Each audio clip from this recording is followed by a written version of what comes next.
All right, Coach Cameron, opening thoughts on the game. It was a defensive battle for both teams. Really proud of Danny for the opportunity to get her team a big win. She had that opportunity on Monday, and then she got it again and finished strong for us. I thought defense kept us in it the entire game, especially when we had a pretty poor offensive fourth quarter. We weren't scoring, but we came down and got stops when it really mattered. Before the timeout, during the timeout, I saw you and Marie discussing before you talked to players the options. What were you guys discussing then? What was your decision-making process in giving Blake that shot? We were trying to figure out if we wanted to go with Kylie and or Danny. We'd had a tough time scoring inside the whole day. Our inside-out game was working.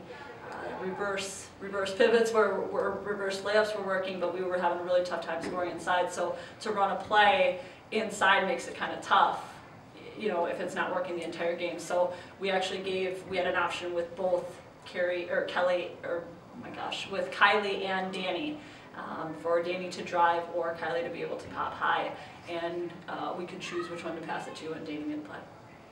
Is that kind of just that left corner, kind of where you guys like to get Danny because she can hit the jumper there or drive baseline like she did tonight? Yeah, and she has a forward, her steps are forward on the left-hand side of the floor, as opposed to stepping back. She really rips hard from the left side, we had done it earlier in the game and it worked, so we kept it kind of close to us. You guys went the first 15 minutes without a 2-point field goal, and you had the lead somehow with only threes. What were they doing against us to keep us from getting twos? They're packed in, they're fast, they're strong, they're long, they're really good at their defense, they're good on the ball, and then they sag in from everywhere, and it's just a very aggressive defense. And you could see, we battled for every basket that we got. Inside out I thought was working, but you live and die by the three-pointer. I thought to start the game we weren't hitting, and then we had a great session there for 10-12 minutes going into the second half. We got a little bit away from it in like third quarter time, and you want to go back to it, but every shot matters, and if you can get yourself a layup, you want to layup, but it was tough to get it inside.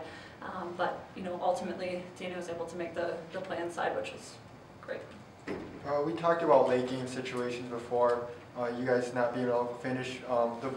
Before the Danny score, you guys had the 2 shot clock violations, the turnover. Were you thinking like, oh boy, here we go again type of thing? I was shocked, obviously, with some of the things that were happening, but no.